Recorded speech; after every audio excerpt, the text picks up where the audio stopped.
বললেন আমি তোমাদের সাথে নেই, তোমরা যে সমস্ত জিনিসের পূজায় লিপ্ত আছে আমি ওর সাথে সম্পর্ক ত্যাগ করলাম। তোমরা মাটি দিয়ে বানিয়ে অথবা আগুনের সামনে অথবা বড় গাছ দেখলে, সাপ দেখলে, উনি ওই জামানায় ওগুলো দেখেছিলেন তাই বলেছিলেন। আমাদের জামানায় কি বলা লাগবে? শুনতেছেন, বুঝতেছেন, আমি জানি, আবার বলছি, উনি ওই জামানায় ওগুলো ফেস করেছিলেন, জাতির লোককে বলেছিলেন যে আমি আগুনের কাছে মাথা নত করি না, সাপের কাছে, দরগার কাছে, দুর্গার কাছে, এই মাটির জিনিসের কাছে না। আমাদের জামানায় তো ফেস করা লাগবে। এখন তো আর মুসলমানের কাছে এসে, এই 92% মুসলমানের কাছে এসে কেউ বলবে না আপনাকে যে মূর্তি পূজা করে, বলবে? কিন্তু ওই সিস্টেম আপনাকে নিয়ে চলে যাবে। মূর্তি পূজা যেন আপনি করেন এরকম লাইন আপনার সামনে খুলে দেবে, অথবা আল্লাহর সাথে শিরিক হয় এরকম কাজ আপনাকে দিয়ে করাবে। বিষয়টা তো একই। ওই জামানায় শিরিক করলে সে মুশরিক হতো, এ জামানায় যদি কেউ শিরিক করে সে কি হবে? আলাকাদ উহিয়া ইলাইকা ওয়া ইলাল্লাযীনা মিন ক্বাবলিকা লাইন আশরাকতা লা ইয়াহবাতান্না আমালুকা ওয়া লা তাকুনান্না মিনাল খাসিরিন। এই আয়াতটা খুব মারাত্মক একটা আয়াত, সূরা যুমারের 65 নম্বর আয়াত। আল্লাহ তাআলা বলেন, পৃথিবীতে নবীদেরকে আমি কম বেশি শরীয়ত দিয়েছিলাম। কারো শরীয়তে যেটা জায়েজ ছিল অন্য নবীর শরীয়তে ওটা ছিলই না। কারো শরীয়তে হারাম ছিল অন্য নবীর শরীয়তে ছিলই না। কিন্তু প্রত্যেকটি নবীকে আমার এই আদেশ ছিল যে জীবনে শিরিক করা যাবে না। শিরিক যদি দুনিয়ায় কেউ করে তাহলে তার পেছনের যত আমল আছে সব আমি আল্লাহ নষ্ট করে দেব। হে নবী, আপনিও যদি শিরিক করেন, লাইন আশরাকতা লা ইয়াহবাতান্না আমালুকা, লামে তাকিদ নুনে সাকিলা, আপনিও যদি জীবনে শিরিক করেন আপনারও কিন্তু আমল আখলাক আমি রাখবো না, সব নষ্ট করে দেব। ওয়ালা তাকুনান্না মিনাল খাসিরিন, এবং আপনি অবশ্যই ক্ষতিগ্রস্ত হয়ে যাবেন। নাউজুবিল্লাহ। কাকে ধমক দিচ্ছে আপনি টের পাচ্ছেন? কথা শুরুই করেছেন কয়েকটা তাকিদ দিয়ে, ওয়ালাকাদ, ওয়া লাম কদ, খুব গুরুত্বপূর্ণ শব্দ। ওয়ালাকাদ উহিয়া ইলাইকা ওয়া ইলাল্লাযীনা মিন ক্বাবলিকা, আপনাকে এবং আপনার পূর্বে যত নবী রাসূল পাঠিয়েছে প্রত্যেককে বলেছে যে যাই করেন শিরিক করবেন না। শিরিক যারা করে এদেরকে আমি আল্লাহ দুইটা জিনিস থেকে বঞ্চিত করে দেয়। এক নম্বরে শিরিক করলে মাফ হবে না, দুই নম্বরে জান্নাত পাওয়া যাবে না। ইন্নাহু মা ইউশরিক বিল্লাহ ফাকাদ হারামাল্লাহু আলাইহিল জান্নাহ। যে ব্যক্তি শিরিক করে এই লোকটার জন্য আল্লাহর কোনো ক্ষমা নেই, এই জান্নাতেও যাবে না। জান্নাতে যদি কোনো মানুষ যেতে না পারে, ওর বিপরীতে আর একটা জায়গা আছে না, মাওয়াহুন নার, তার স্থান হবে আগুনে। আল্লাহ আমাদের হেফাজত করুন, আমিন। আরো কড়া কথা এর পরে আছে, ওয়া কাদিমনা ইলা মা আমিলু মিন আমালিন ফাজআলনাহু হাবাআম মানসুরা। কোন মানুষ যদি শিরিক মিশ্রিত কোনো কাজ নিয়ে আল্লাহর কাছে যায়, ধলি কণার মতো ওর মুখের উপর ওটা আল্লাহ ফেলে দেবে, নিক্ষেপ করবে। আমার জীবনে আমল আখলাক কম থাক, কিন্তু শিরিক যেন না থাকে, এইটা থাকলে আল্লাহ তারে মাফ করবে না। উনি জাতির সামনে দাঁড়িয়ে এইটা বলেছিলেন। শিরিকের আমি এক কথায় ব্যাখ্যা বহু জায়গায় বলেছি, আজকেও বলছি আমার জাতির লোকের সামনে, এলাকার মানুষের সামনে। আল্লাহ যেটা পারে ওইটা অন্য কেউ পারে, এই বিশ্বাস করার নাম শিরিক। বুঝেছেন কিনা বলেন?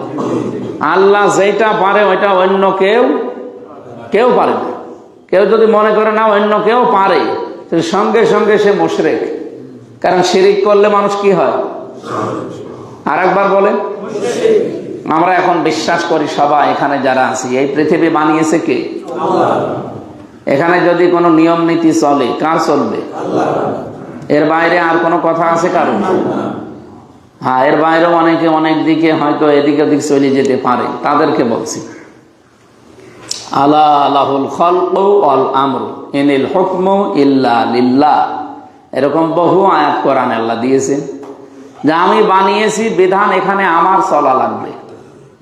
সুতরাং এই জমিন আমরা সবাই বিশ্বাস করছি যে পৃথিবী বানিয়েছে আল্লাহ, কিন্তু নিয়ম নীতি এখানে অন্য কারো চলবে এরকম যদি কেউ বিশ্বাস করেন, মনে করেন বা ওই রকম কাজ করেন, আপনি কিন্তু শিরিক করে ফেললেন।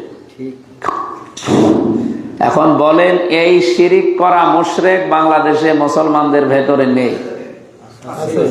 আছে মানে আমরা আছে মানে বলেন তো, যে কথাটা বললাম 2 লাইনে, কি কি বুঝলেন আপনি? নামাজ পড়ে কি করবেন? আপনি রোজা রেখে কি করবেন যদি শিরিক ভেতরে চলে আসে? আপনি নিজে স্বীকার করছেন এই জমিন বানিয়েছে আল্লাহ, অথচ আয়াতের প্রথম অংশ এটা আল্লাহ আল্লাহুল খলক, এর পরেরটা কি? অল আমর।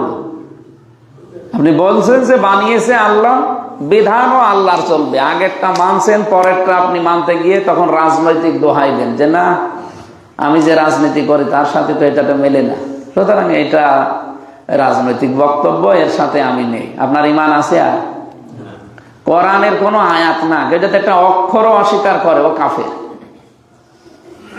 এর সাথে আপনারা একমত আছেন না? কোরআনের 6666টি আয়াত না, যদি কেউ একটা অক্ষর অস্বীকার করে ও মুসলমান থাকবে? এই জন্য আপনাকে আমি ভালোবাসি। অনেকে আছেন এখানেও, আমি জানি, যদি অন্য কোনো চিন্তা ভাবনা থাকে পাল্টা। এ জমিন যার, আমরা বিধান চালাবো তার, এইটাই নিয়ম। অন্য কোনো বিধান এখানে যেই চালাতে চেষ্টা করবেন আপনি মুশরিক হয়ে যাবেন। জাতির লোকদের সামনে হযরত ইব্রাহিম যখন হাত তুলে বললেন, ইন্নী ওয়াজ্জাহতু ওয়াজহিয়া লিল্লাযী ফাতারাস সামাওয়াতি ওয়াল আরদা হানিফা ওয়া মা আনা মিনাল মুশরিকিন, হে আমার জাতির লোকেরা, আমি তোমাদের সবার থেকে মুখ ঘুরিয়ে নিলাম। তোমরা যাদের কাছে মাথা নত করো, আমি ওর সামনে নেই। আজ আমি আমার জাতির সামনে বলছি, আজ যারা মানুষের তৈরি করা আইনে জমিনে কায়েম করতে চান, এটাও একটা মূর্তির মতো। কথা বুঝতেছে? সুতরাং আমিও এর সাথে নেই। যত রকমের শিরিক মানুষ করতে পারে, সব শিরিক থেকে আমি আজকে মুখ ঘোরালাম। কার দিকে? আসমান আর জমিন যিনি বানিয়েছে ওই আল্লাহর দিকে। হানিফা, আমি একনিষ্ঠ ভাবে আজকে ঘুরে আসলাম। ওমা আনা মিনাল মুশরিকিন, আমি কিন্তু শিরিক করি না, মুশরিক না। এ কথা বলার পরে জাতির লোকেরা তারে আপেল খাওয়িয়েছিল নাকি? হ্যাঁ, কে দিয়েছিল? আগুনে দিয়েছিল।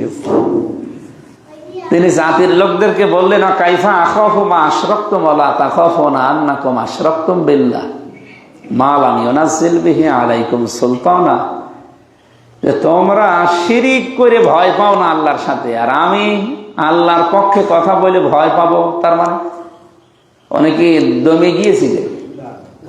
আমরা তো সেই ইব্রাহিমের সন্তান, আমরা কি দমে যাবো এবার? সুতরাং আমি একা হই, কোনো অসুবিধা নেই, কিন্তু আমি ইব্রাহিমের সন্তান হিসাবে ওইভাবে থাকা লাগবে। তাহলে উনি কি বললেন জাতির লোকদের কাছে, যে তোমরা আল্লাহর সাথে শিরিক করো বিভিন্ন জিনিসকে। এখনো শিরিক করা হচ্ছে আল্লাহর আইনের সাথে, আল্লাহর ক্ষমতার সাথে, আরো বিভিন্ন জিনিস। তো তোমরা এগুলো করে ভয় পাও না, আর আমি আল্লাহর পক্ষে কথা বলে ভয় পাবো, মানে আমার কোনো ভয় নেই। তোমাদের তো কোনো দলিল নেই, আর আমার দলিল আছে না? তাহলে হকের অনুসন্ধান করা, এটা হচ্ছে তাকওয়া অবলম্বনের প্রথম প্রক্রিয়া, ধাপ।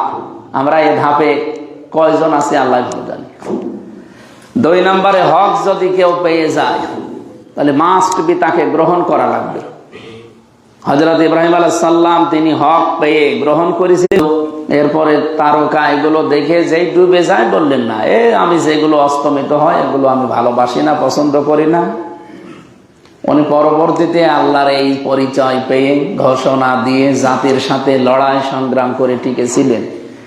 আমারও প্রশ্ন এটা, আমরা রমজান আসতেছে, রমজান চলেও যাবে, আমরা এই তাকওয়া অবলম্বন করতে চাই যে হক তালাশ করবো, এবার হক অনুসন্ধান করে বের করে যদি হক পেয়ে যায়, হক আমরা গ্রহণ করব।